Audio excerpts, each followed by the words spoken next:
Okay, I'm Ellen Kreth. You guys can't see us off camera, but Shannon Hahn, our general manager, and I are here today, and we are starting with our school board members, and we're gonna let them introduce themselves, school board candidates, and one school board member right now. We're gonna let them introduce themselves, and then we're gonna jump right into questions. And so let's get started with Whitney. Introduce yourself. Hi, I'm Whitney Comer. I grew up in Madison County. I graduated in 2005 from Huntsville High School. I met my husband Heath and we got married at the end of 2005. We have 3 children, Cedric, who's in high school, Colby, he's in 5th grade, and Clayton will start kindergarten this fall. We own Little Fishers Preschool and 3C Home Services. I just really want to be a voice for the staff of the school district and for the students. Thank you. Michelle? Good morning, I'm Michelle Roshano, and I am native of Wisconsin, but moved away in 1998 to Missouri, went to college there, and I have to say I went to college later in life. I didn't follow the traditional path, so I have appreciation for, I guess, people who go to college after high school, sorry. I got married and divorced in 2004, 2006, and lived in Muskogee, Little Rock, and here I've been in this area, the Northwest Arkansas area, for 15 years. Started in Prairie Grove, and then Sonora, and Huntsville, Alabama area about 6 years ago. I've got 3 kids in the district, a junior, a freshman, and a 5th grader, and I have just really enjoyed the moving here. I moved here, it took me 5 years to find a place here. I wanted to move here so bad, it took forever, and I got lucky when I found my place. But I am hoping to be a voice on the board as well for the students. I've been a CASA advocate for 14 years, and so I really am a advocate kind of a person. It's my nature. This has been, school board member has been on my list of things to do, kind of my bucket list, if you will.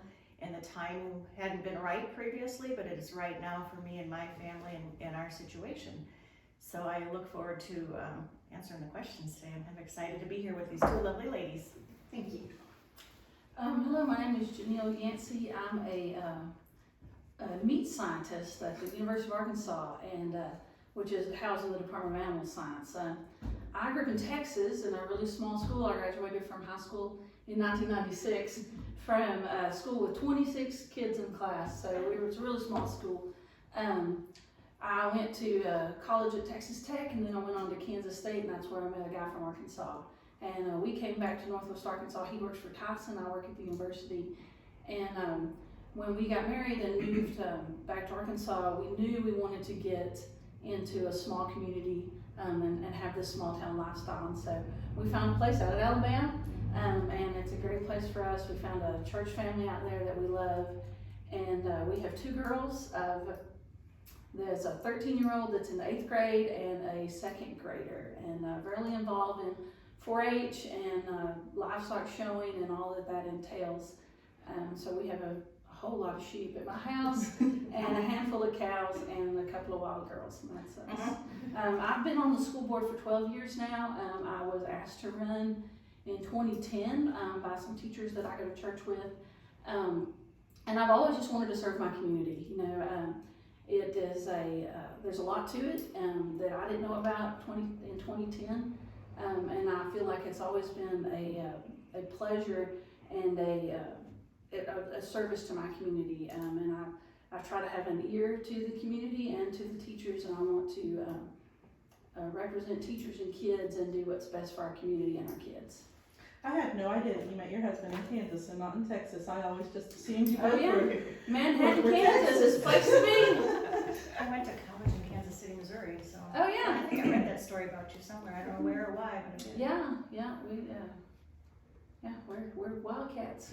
Okay, we're gonna get started with Michelle since Whitney started, so we're gonna just alternate who starts the questions, or who goes first with the questions.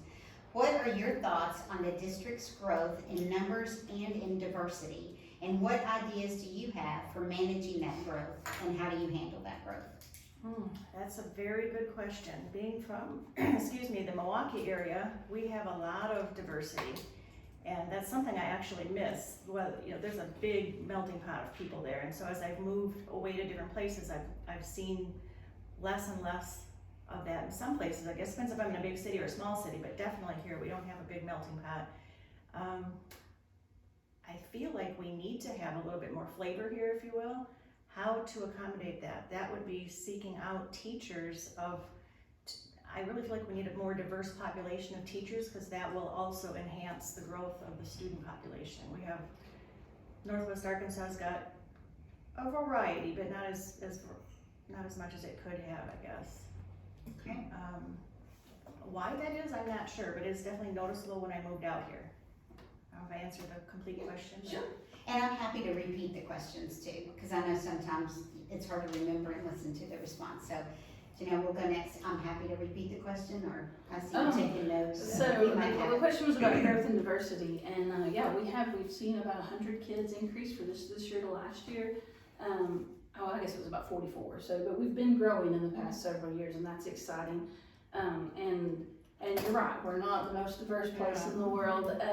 And we've been working with Mr. Warren, who is serving in an administrative role at the school. He has been traveling all over the state and going to teacher fairs to bring in teachers, and there's a diversity initiative to increase the diversity of our teacher population, and try to bring in folks from different backgrounds. And diversity has a lot of flavors to it. There's ethnic diversity that are the differences that we can see, but there's also diversity that I think our kids are not exposed to in as far as economic diversity. People from large cities, people from different parts of the country, just like you are, Michelle. And so there's some exciting things happening with diversity, and we're trying to increase that in our teacher population. So there'll be obviously challenges with growth, and finding places to put all these kids is a challenge, and it has been a challenge at Watson Primary, and they've gotten real creative in figuring out places to put teachers and kids. And with the pandemic and the red shirt kindergartners of 2020, we had some issues with finding enough place for everybody in 2021, and so we built some extra buildings, moved some teachers around. That's what's great about our teachers at Huntsville, is they're willing to do anything they can to accommodate the kids and do what's best for kids. And so in the future, we're going to have to, if we keep growing, we have to think about buildings and programs. And then the more kids we have, and the more funding we get for those kids, it's so exciting at the high school because of all the different programs and things that those kids can do. So I'm excited about growth, just like Michelle is, even though I came from such a small place. That the more kids we have, the more opportunities we will have for those kids. Whitney? I grew up here, and when I was in school, there really wasn't diversity at all. And now I love seeing all the new people moving in and all the friends that my sons are making that haven't lived here their whole lives, and I think that's great. I noticed Sonora pre-COVID, they did a cultural fair where they had all these people from different cultures come in that were in their communities and in their schools, and their parents brought food and from their culture. And I would really like to see something like that, where we can learn more about these different cultures and how because we're all different. I second that. Some things are different. We're different. We think differently. We eat different foods. We parent differently, and we need to be able to all work together to really find that middle ground and build a community. Great, thank you.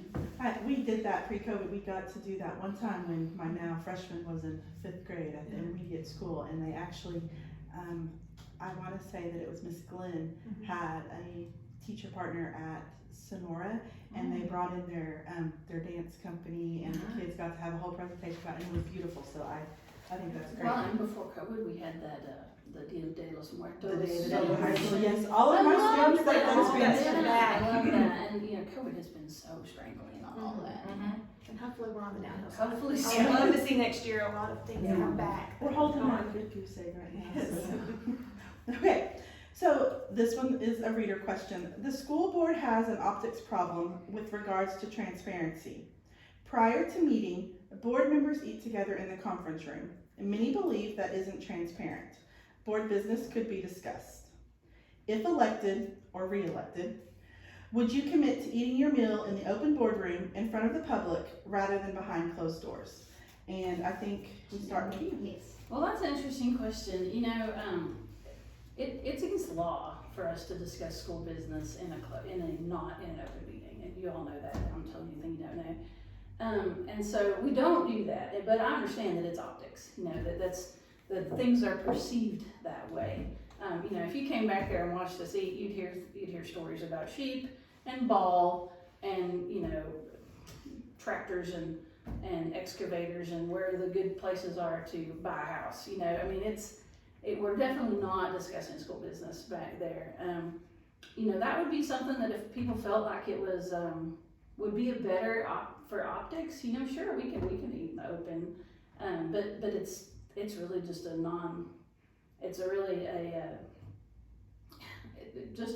you know, we've been together for a long time. We're friends. We visit about each other's kids. It's not, you know, a secret meeting or by any means. But, you know, if people felt like that would make things, you know, more transparent, then I'm all for it, because I agree. We need to be perceived as having a more transparent board, and you know, if that would make people feel better that we're not sitting back there discussing things, which we're not, I'm not against it. Whitney? Absolutely would be more than willing to eat in front of people or not eat at all, you know, to where everybody can see everything that's going on and there's never a question about it. Great. Michelle? I guess what I've been kind of trying to read and learn about that too, and there is some information that the Miss Audra holds that the board may not be aware of. So she's supposed to be there to help unfold what we're gonna be talking about and voting on, which is gonna be educating us on, well, this is here, this is why that we have to trust her to do that, is what I've read. So it would make sense to me for that. I guess I'm feeling uncomfortable that there probably is some talking going on back there, at least we all think there is, and there may not be, but there is certainly not any discussion about what they're voting on the meeting, and we can all see, and we all wonder, how do they know about all that? Did they talk about that beforehand? And that's the perception that. And that's been brought up before, Michelle. Huh? So about how we Wasn't know, yeah. So since I've been on the board, when Shelby Sizemore was the superintendent, in the week before the board meeting, they either send us via email, or with Shelby, we used to have a sit-down meeting with Shelby and go over the agenda, and this is all the things we're going to talk about this week. And that gives you a chance. Now, Andra sends it all via email, and you get all those documents and stuff in an email. And that gives you a chance to kind of absorb that information, and then if you have any questions, you know, you can take those to Audra. Because sometimes, and I'll tell you the truth, sometimes I'm not sure about some of the things on the meeting, but I'm a little bit embarrassed to ask, because I think, oh my gosh, is that something I'm supposed to already know? You know, and so it's nice to have that one-on-one chance with Audra to answer those questions. You know, say, didn't we talk about this in, you know, August, and is this something we cover every year? And so a lot of those things that it looks like we're just, you know, checking boxes, we've had access to that stuff for about a week via email. That's good to know. The policy, yeah, and honestly, you're not the first person to bring this up. You know, we used to have like I said, a one-on-one meeting with Mr. Sizemore, where he would go through the agenda and he'd say, okay, these are the things we're going to talk about this week, and you have a chance to talk to him about it. Well, what about this? What about that? And then, you know, those are all one-on-ones with the superintendent, so they're not a board meeting. And then that gives you a chance to, and sometimes I'll ask questions out in the open meeting that I already know the answer to, because I want people to know, you know, we have addressed this.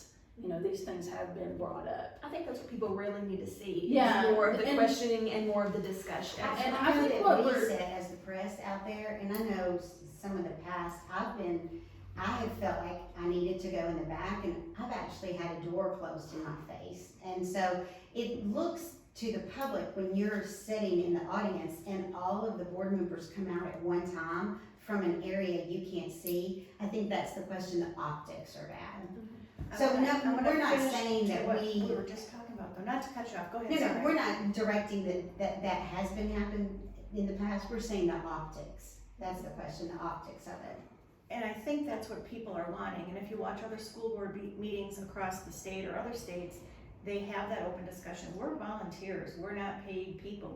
We're here, if I don't know, I'm gonna have to ask, so what does that mean? Because somebody in the audience in our district may not know either, and so I appreciate that you've asked a question you knew the answer to. You're probably the only one who's done that, but that's good to know that you're thinking about us. Right, well, But and that's something we need to not be afraid to do. I think everybody sitting at home has the same questions and there's nobody to ask.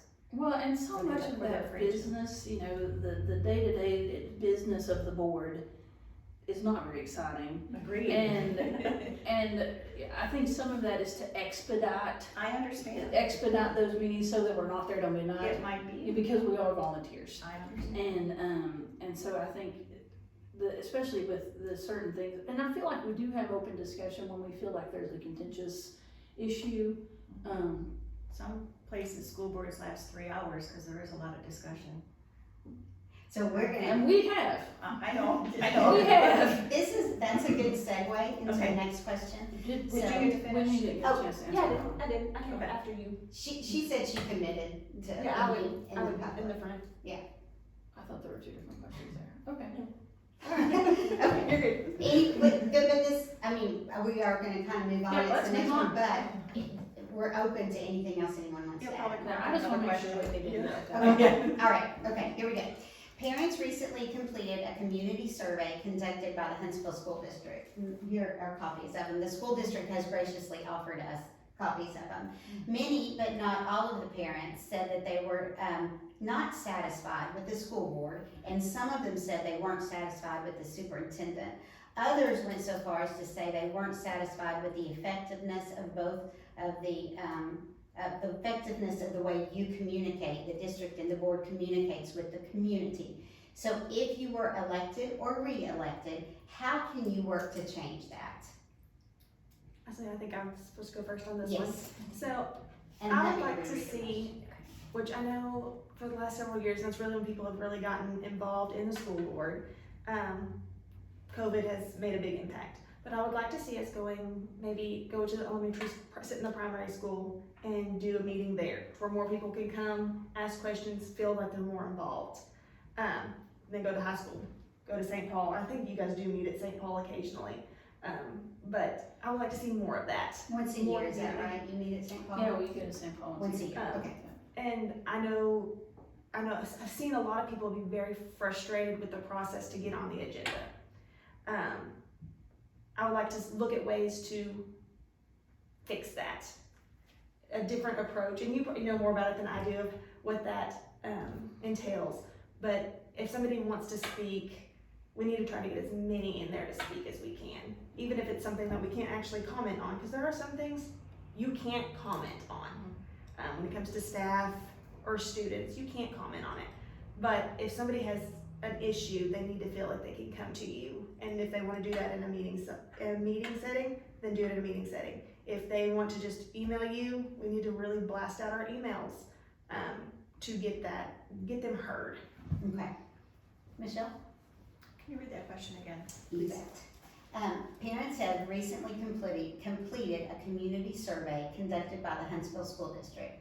Many who answered the survey, but not all, of the parents said that they weren't satisfied with the school board, and some said they weren't satisfied with the superintendent. Others said that they were not satisfied with the effectiveness of how the board and the superintendent communicate with the community. If elected or re-elected, how will you work to change that? Well, since I've been here, I feel like we've had 3 superintendents, and I've only been here 6 years, is that right? Like there's been some change. We've had some change, yes. So there's not been stability there, and I think for the most part, Audra seems to be a good fit, and maybe be a long term. It's always good to have repeat customers, if you will, people on the board as well. I've already got, I find the same problem, having been here and not being able to, you're the only one who has responded. When I email the board, if there's an email on the website, there's only about half of you that have an email. When you click on the button, it's just a handful of you, but you have responded to me, and I appreciate that. What? Knowing some of these folks, they may not mess with email. You know, they're just not email guys. I understand that, Yeah. but Yeah. okay. There'd be better ways to communicate with them. There's no phone Right, number right. either. I would have Right. called them, but there's like no way to contact them. I looked them up to see where they live. I'm like, well, that'd be a little bit scary, but you know. So anyways, I feel like there should be an easier way to reach people. Everybody needs to have a contact information on there of some way, at least for your district. I know everybody's not techie, and I work at the VA. That's the thing I forgot to add, is that I've been a pharmacist for 15, 16, maybe 17 years. And not everybody's techie, but I have some 80-year-old men walking around with smartphones. And so I hate to say that not everybody's techie, but there's a lot that still are, or you'd be surprised. So I have a website getting created by that Kelvin Orduna from the school, because I asked Miss Enix, who's your techie, your website guy, and she gave me his name. And so I plan to use a website with polling questions to have people answer questions on there about things that I might find out at a board meeting. Hey, we're gonna be talking about this, what do you think? That's gonna be my way to reach people, I guess, because we do live pretty rural, and even campaigning, it's hard to go door to door. I'm gonna step out for just a second. Okay.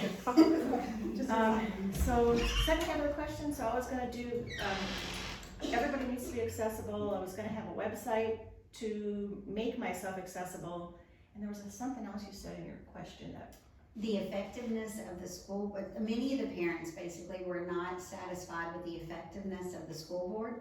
Some were not as satisfied with the effectiveness of the superintendent, but most had a problem with the way that the school board and the superintendent communicated with the patrons of the school. And that's according to the school district surveys, which the school district did graciously supply to us. Well, I guess that was my answer then, that I'm gonna have a website. Hopefully everybody will be able to reach it or access it. And if that isn't gonna work, I'll have to come up with another option. But I plan on having like polling questions, kind of like you do in the newspaper about things. Issues. Okay. Do you have? I don't guess I've seen. I've seen the survey, but I hadn't seen the results yet. So, we can sure look at them. But so as far as the superintendent goes, Audra is from Madison County. Miss Kimball is a St. Paul graduate. She has been a phenomenal representative of our school and has done, she's led us through this COVID in ways that the state has noticed. She even, out of preschool, whenever you got shut down, she allowed the janitors to come up and do the blue, right, in my preschool. Yeah. More than once. Yeah. She did that for us so that we could keep kids safe. She understands our community, and she's been a great leader. So she has my support as far as Ms. Kimball goes. The board is made of 7 people, and I can only control one of them.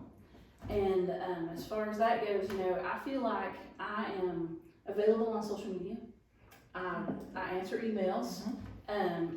My phone number is not hard to find, and I'm not.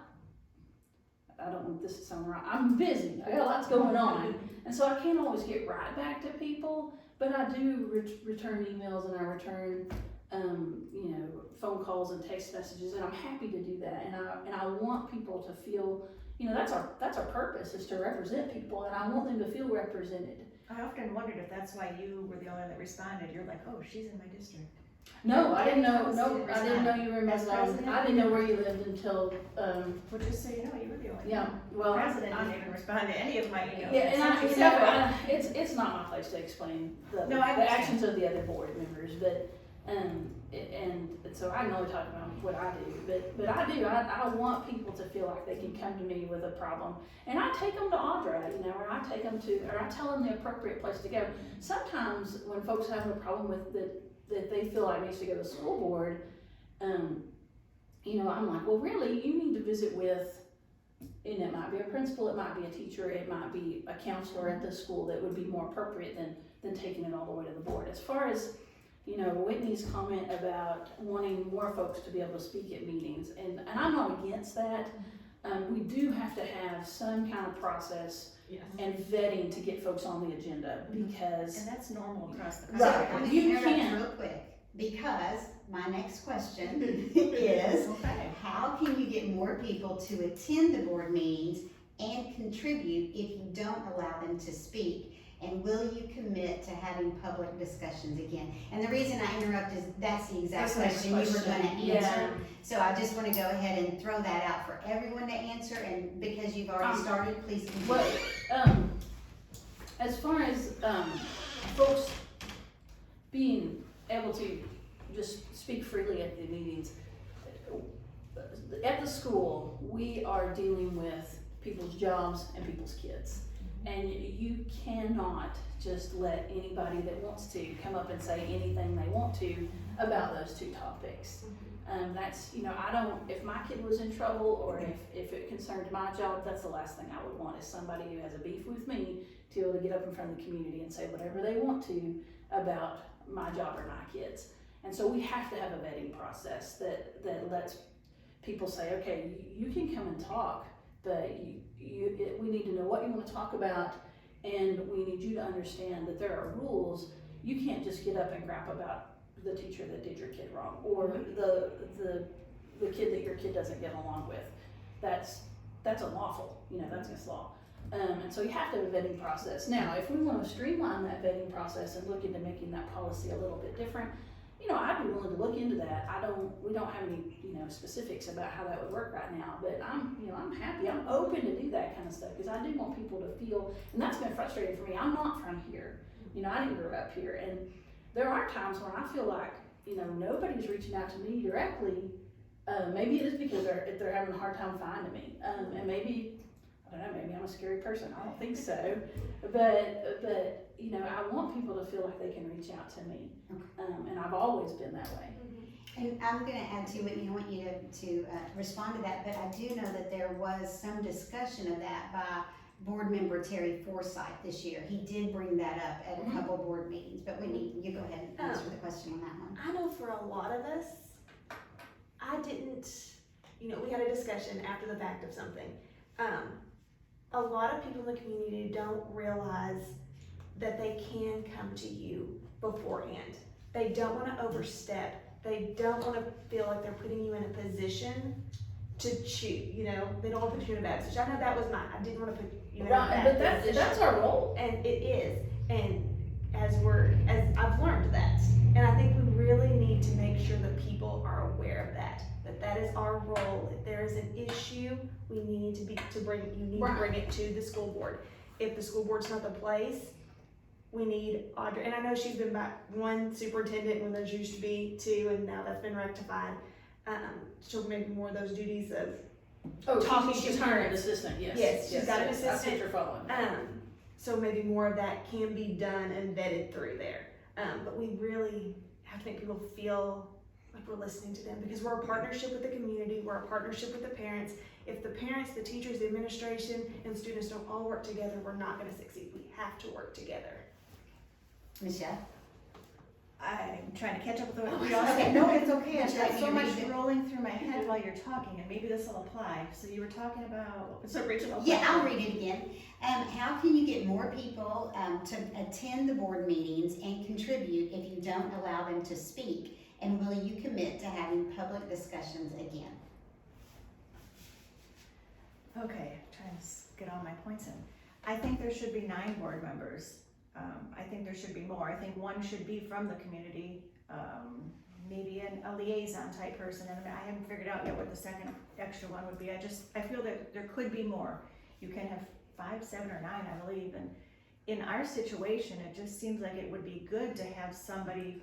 We're all from the community, and that's why we're on there. But it would sometimes seem to be better to have an additional person that's, I don't know how you would decide that, from which zone or how you would interview them. I know it's normal process to put people on the agenda after they've been reviewed. They're not supposed to attack the board.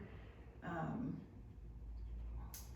see, what did you say after that? And the board, in fact, is I think I've read in somewhere that you don't have to respond to them, which sometimes makes you look uncouth.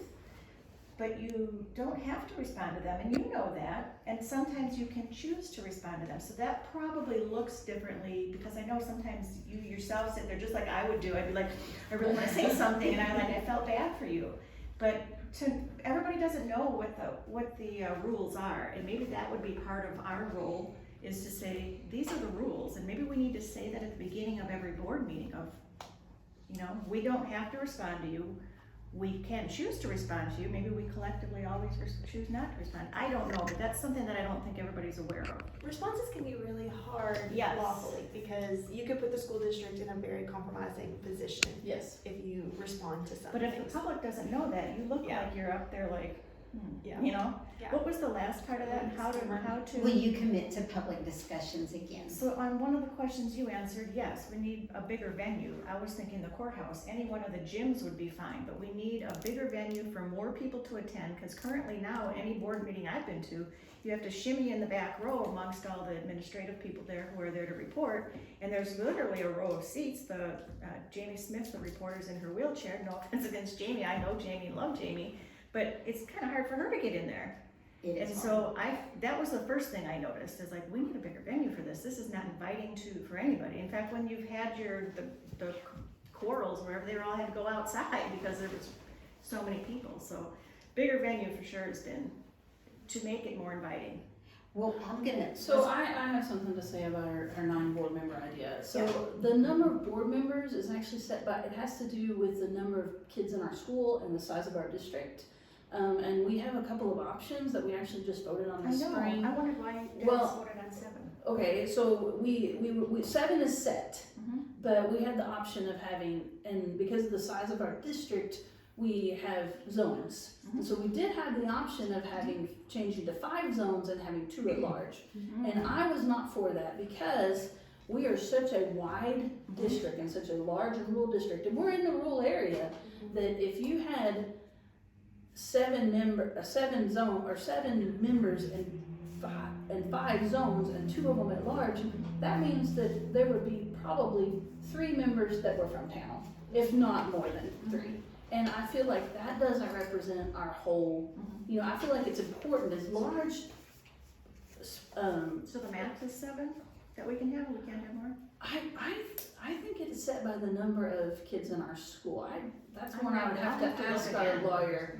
And that's what, and Whitney brought up, as far as responding to people, if they're just standing there attacking you, You're best to not we're say best that, not yeah. to respond, because But hopefully that doesn't it can be happen. very emotional, it has happened, and it can be very emotional, and there was the really contentious meeting back in June where there was a whole lot of people there and they interrupted the meeting, and we spent some time with those folks and visiting with them in a not a board member, in a non-meeting, it wasn't, we had adjourned the meeting and then had to reopen the meeting, and responding to folks, you run a risk of putting the school in jeopardy, because unfortunately, you can say whatever you want to as a patron, but as a board member, I have to be careful about what I say, because I don't want to divulge Well, something and that's part of what we would that's get privacy. in our 2 weeks. Is it like a training in Little Rock for 2 weeks or something? No, you'll get a 6-hour training. 6 hours. Yeah, it's a 6-hour training. So and I'm then, gonna and then you interrupt get just a minute. as their first year, you're supposed to have 9 hours of training,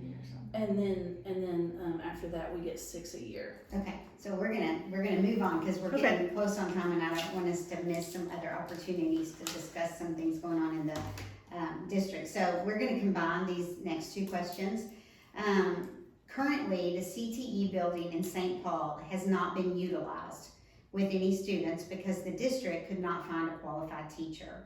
And also, at the end of Christmas break, some of the students in a Spanish class had to transition to an online class because they couldn't find a Spanish teacher. How can we go about recruiting teachers to come to Huntsville so classes don't have to be taught online, you don't have to transition during mid-year, and we can utilize the CTE buildings?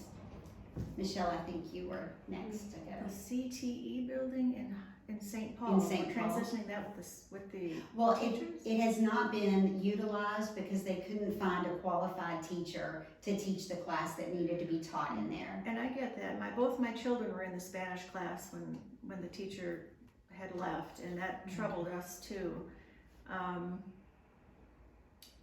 I guess at that point I was asking, is there any online class that they can tap into? Because sure, one of my patients' wives is a Spanish teacher in another district. And I reached out to her, I'm like, hey, you wouldn't want to come to Huntsville, would you? But she's very happy in the district she's in. But in the surrounding area, there's a lot of things are accessible to us. And I'm not wild about the online learning, but it's kind of what a lot of things are. You can get a college degree completely online. So I'm not opposed to online learning if it opens up more plugs for us to have more options for the kids for other classes. I don't know. I've been asking myself that as well. I talked to Mr. Warren. I emailed him. I'm like, can I have access? Do we have exit interviews? Why are they leaving? Do they tell you? And he sent me a long thing. It's usually family in another area, more money, which hopefully that'll be resolved now with the raises they got. I don't know that I don't know that it will be. Well, Springdale is very, very highly paid. It is, and I often wonder why. I've even reached out to my Springdale folks that I know there, but they have a lot. It's a big district. So I feel there's probably some grant money we need to tap into, and I'm not opposed to that, which I want to add that I wrote a grant for nutrition. I think that came up in one of the other classes to get a nutritional grant for the diversity in our schools is exactly what I was applying for to bring in some different ethnic foods if it's once a month to celebrate that ethnic group. But any one of us can write a grant. It's not always easy, but I feel like we need to tap into other things we need to go looking for things to bring it here. It ain't gonna come to us. I don't think it isn't gonna come to us. Janelle? Oh, I can read the question. no, I've jotted it down. So something that we struggle with where we're located is that we lose a lot of teachers to the Big Four. And we knew when we started the CTE program that it is really hard to pay someone that's a qualified instructor to teach our kids because those jobs are so lucrative that they can make so much more money doing what they're trained to do rather than training kids. And so that has been a challenge. And maybe grants are the way to get a little bit more money to incentivize, maybe we have to figure out ways to utilize that. Now, as far as the Spanish teacher online thing goes, again, that is a area that there's a vacuum of talent to teach those language courses, and offering those classes online is just going to be what worked for us this semester. And if you do online teaching of language, then you can teach more languages. Kids may not want to take Spanish, they may want to take Mandarin, they may want to take German or Arabic, and if you offer those things online, you're going to have more opportunities. And for the kids that are in the honors program, they have to take a class online, and so that offers, that gives them a double check mark, with that class. And they have to take foreign language, yeah. And so, and honestly, if a kid is, if they're taking a Spanish class, they're going to be a kid that needs to learn to be successful in an online class. So it's not ideal, but because of our situation, because of our location, it gives us more opportunity. Whereas a Springdale, they have 33,000 kids in their district. They can offer in-person people that teach all those different classes. We don't have that same opportunity here, but we can learn to make it because of the internet and our opportunities to do online. Okay, Whitney, would you like to answer? So the Spanish teacher is very frustrating that we don't have that. I know Cedric is very excited that he can take another language besides Spanish, so that is helpful. But I know when I was in Spanish class, a lot of the fun of it, I had Miss James, and we got to learn the culture of it versus just the language, and I think that's very important, especially with dealing with the diversity issues. We want that with it too. So I personally would like to see the position still on the website, and I'm still trying to hire for it. And if it doesn't come in August, okay, we can transition to online instead of just going, okay, we're not gonna hire that. And I don't guess I know, I asked about the Spanish teacher, I wasn't under the impression they were gonna quit looking for a teacher. I was told at camp conferences that there would not be a Spanish teacher next year. Okay. I think the root of that question comes with the mid-year transition. My son was also in that Spanish class, so, and that's a requirement by the state for them to graduate with high honors, which he wants to do. So they went for a semester with an in-person teacher that taught dialects and styles and culturalistic backgrounds with that language study.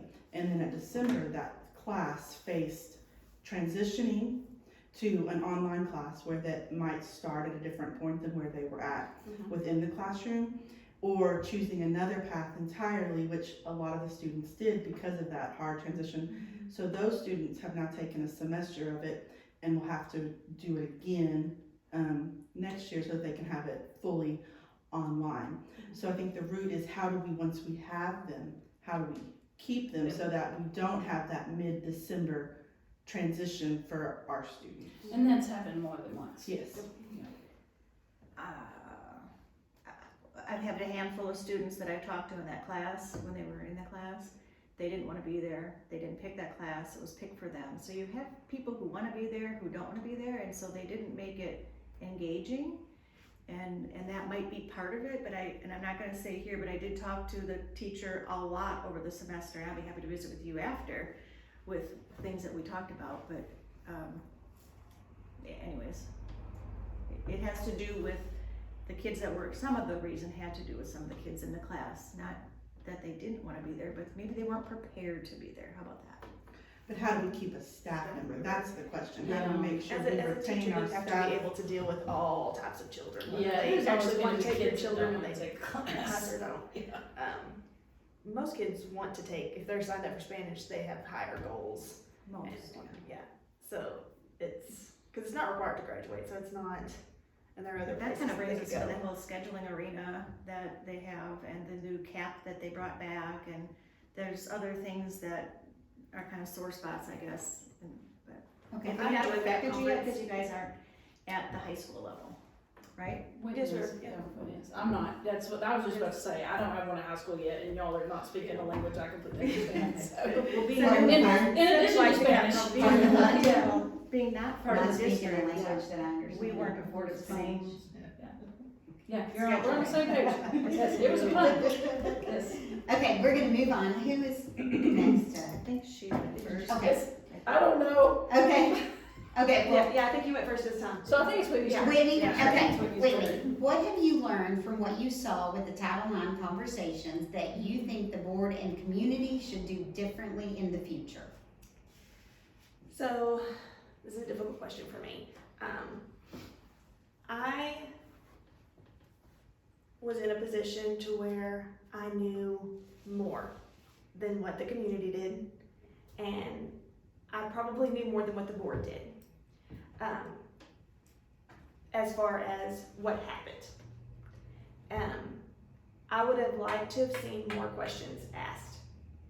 I would have really liked to have seen more questions asked, and not out in public. I do not think any one of those meetings should have been broadcasted and open. I know a lot of the community felt differently, but being personally involved in that, I did not think that needed to be done.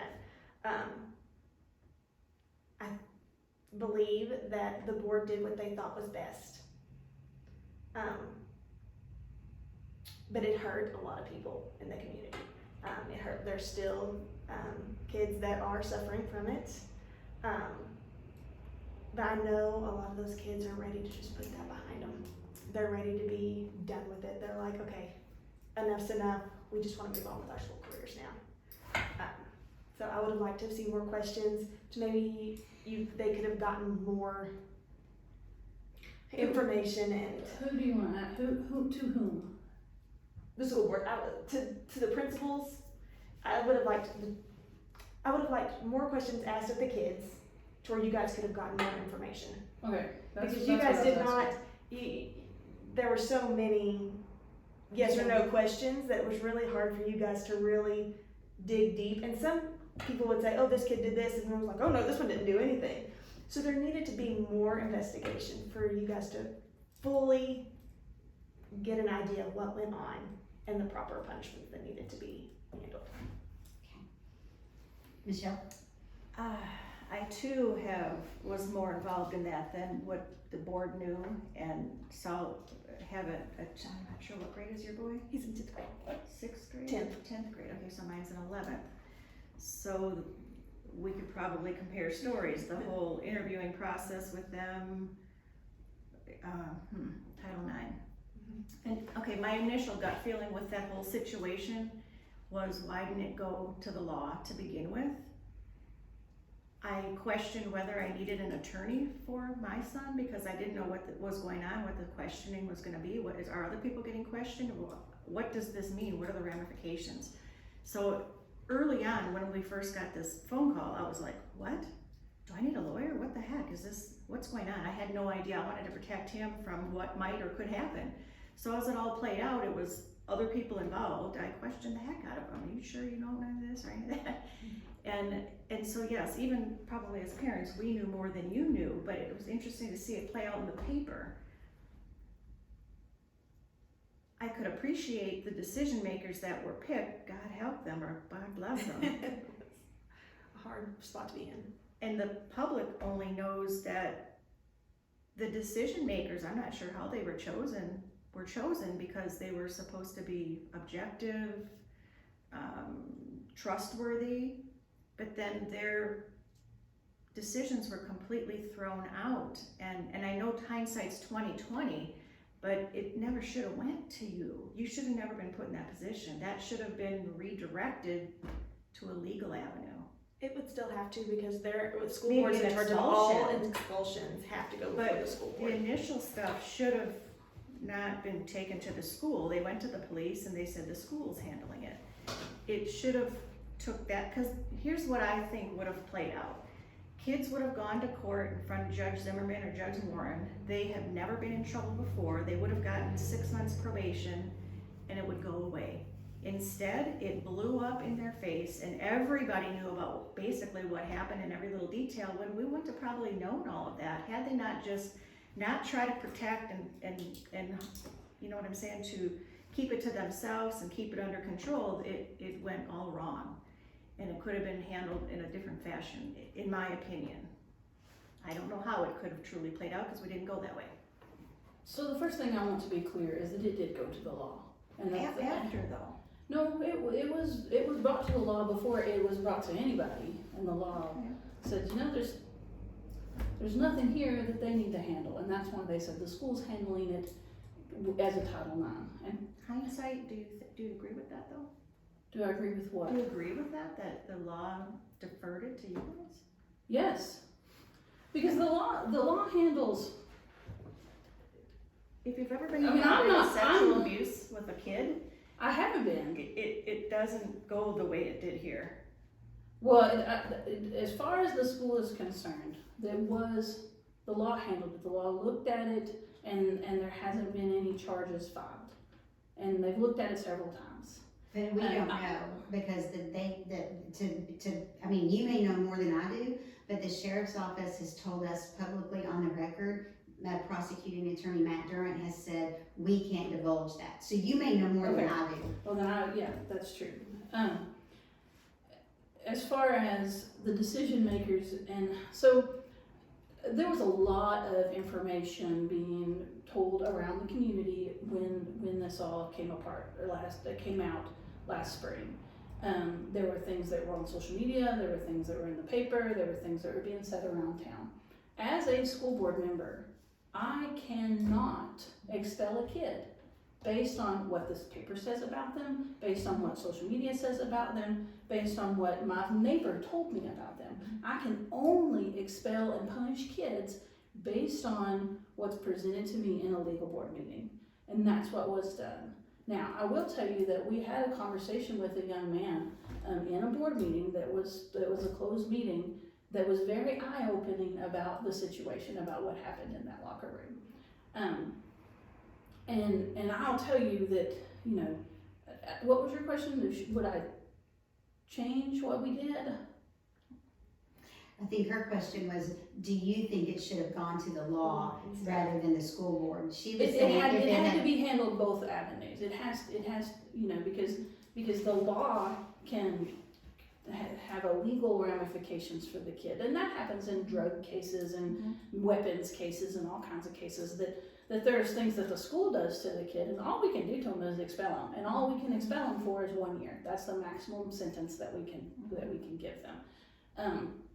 And then, you know, so if a kid brings a weapon to school, you know, and they're not supposed to have that weapon, you know, we can expel them from school, and then there's also going to be ramifications with the law, and those are two different avenues that are completely separate. I have no control over what the law does.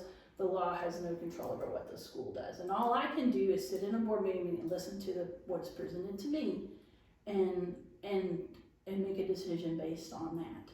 And based on the and I feel like based on the information that I was given, that we did the best decision we could for the kids in the community.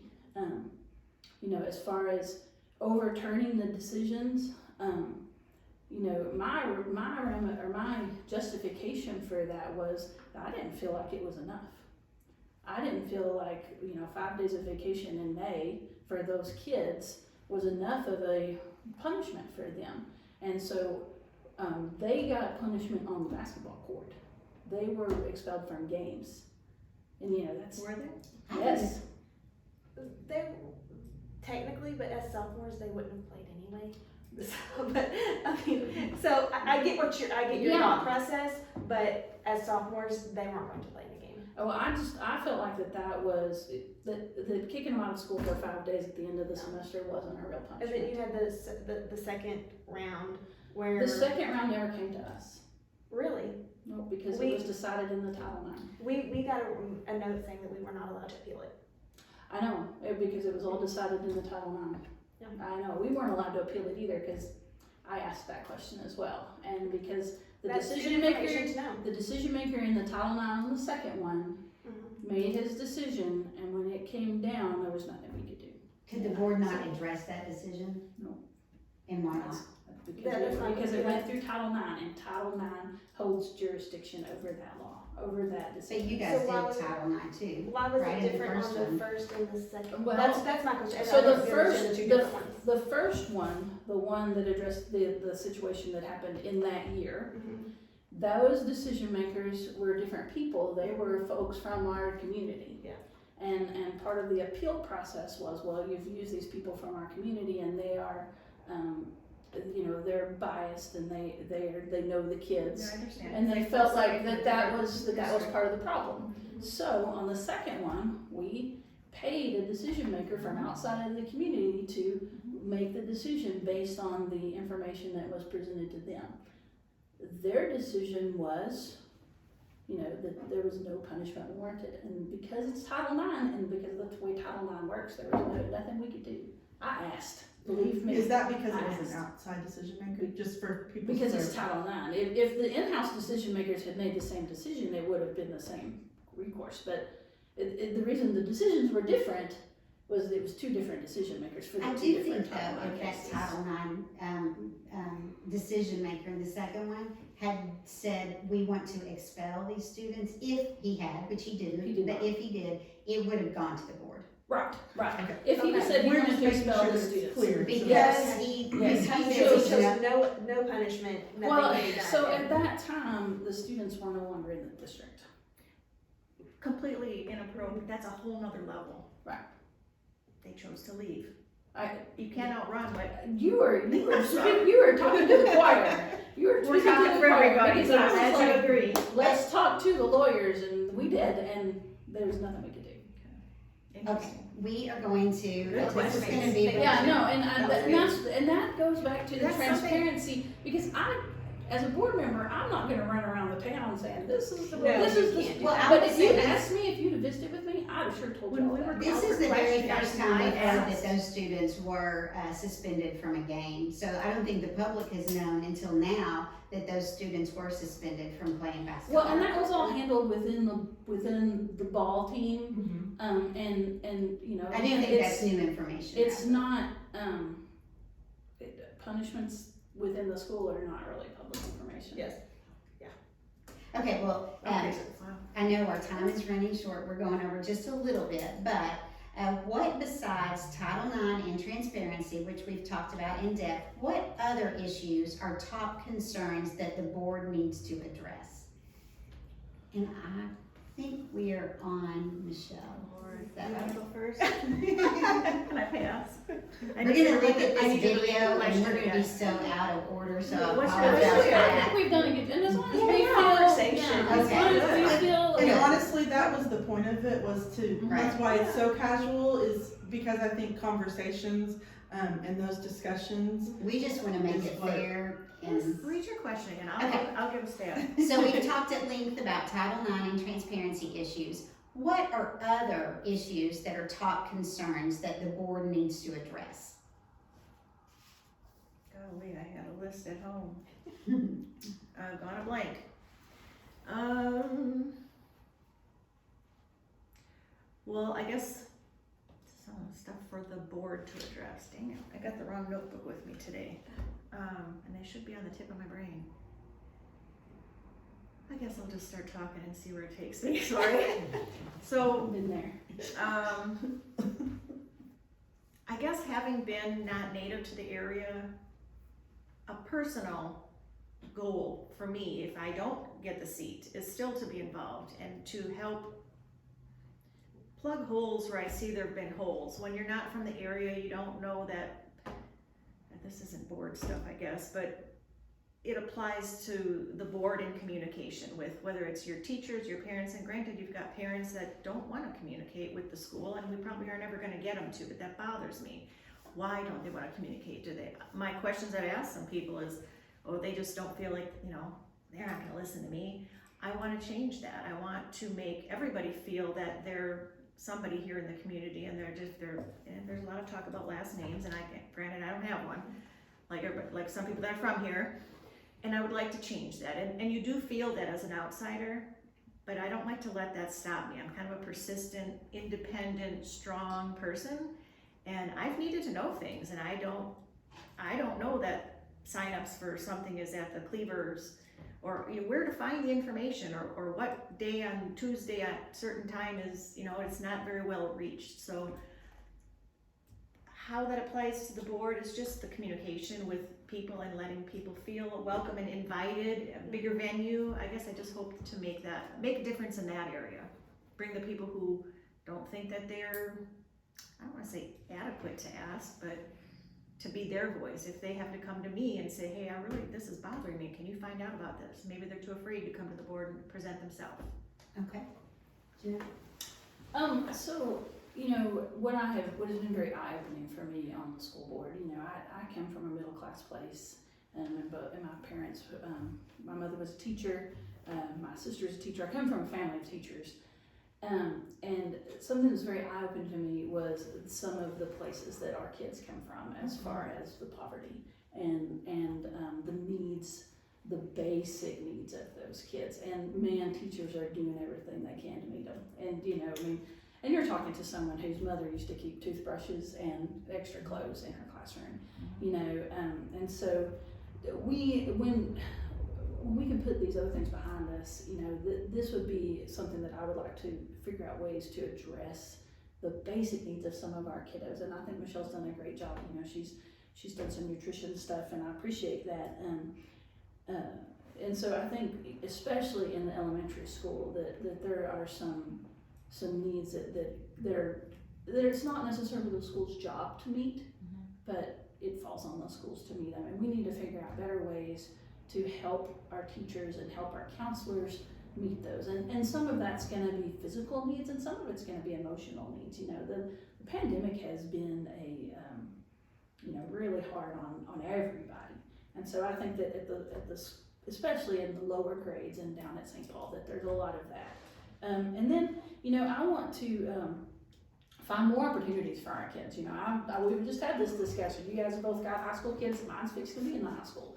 And I think the more opportunities that we have for our kids, the better. There's been talk about, adding some more facilities for ag, and we've got 2 new ag teachers. We've got one that's been there a year, one that's going to be branded coming in. I think, ag is something that I really thrived in, that's part of the reason I went to college. I gotta say, I come from a at two different high schools, and my second one that I had to move to out of district was ag, and like we would, I have an appreciation for ag too. I'm not just And a there's- city girl. There's some great schools close to us that have some great ag facilities where kids can keep animals at the school and kids can have some opportunities that they might not have at their house. And that may be a long-term vision, but I think that's something that I would sure like to see. You know, and then the next one that, as a parent, I have really struggled with a kid in the upper and middle school figuring out the grades and the digital. And I was an analog learner with, you know, papers and books, and my child is just in one generation has become a digital learner where everything's on Google Classroom and everything's on the hack. And you can't print anything. And It's oh so my gosh, frustrating. I say so lost. And I know that there are other parents in our community that have the same struggle that I do. And so that's something that I would like to figure out ways to bridge that digital divide between the generations, because, you know, my kid tells me, oh yeah, it's on Google Classroom, and I just bring it up and I answer, and I'm like, I don't, yeah. And I'm a smart person who works at the university, but I still struggle. So I know that figuring out ways to bridge that digital divide. And then, you know, we've already talked about this a little bit, but teacher retention. You know, we've got to figure out a way to get good teachers, diverse teachers, and keep them in our district. And I think, you know, a lot of that's going to be pay, but a lot of that's going to be other things as well.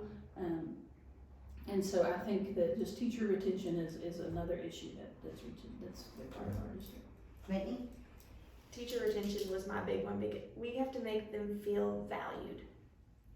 Because you can pay them whatever you want, but if they don't feel like they are needed and appreciated and heard, they're not gonna stay. They wear a lot of hats, and not just, it'd be nice if you could just do your one job, not three, because, you know. Yeah, I mean, and I know, I got a message from Colby's teacher, they're out of Kleenexes, they need Kleenexes. That's a basic thing that a teacher shouldn't have to ask for. We have to provide for our teachers. And I mean, I don't mind going to buy to Sam's and getting a thing of tissues and bringing it up there. Same. But it's frustrating that they're, hey, we need more pencils, we need more tissues. We need to make them feel valued and that we appreciate them. And I would love, I know Jasper School District did it. I know there was a couple other school districts. They supplied all the school supplies for their entire school. And I know we're a much bigger district than Jasper, but it would be great if we could just supply all of the pencils, Probably get a bigger all of buying the discount. tissues, the Spring Clorox donut. wipes, those type of things for our school and our community. And that would help with the poverty issue too, because when you're buying them, you're like, oh, well, it's just $1.25 for crayons and it's just this and this. But that's a lot for a lot of people in our district. It was a lot for my parents when I was growing up. Buying school supplies was daunting. And so if we support our teachers in giving them those supplies, that also helps support a lot of our families as well. And we've got to bring back community involvement and getting our board seen, getting our superintendent seen. I would love to see Audra in the mornings when I'm dropping off my kids. Like, I would love to see that. I know something teachers have said, they're like, you know, she doesn't get there till later in the day, like 8 or 9 or something. I would love to see her there at drop-off times.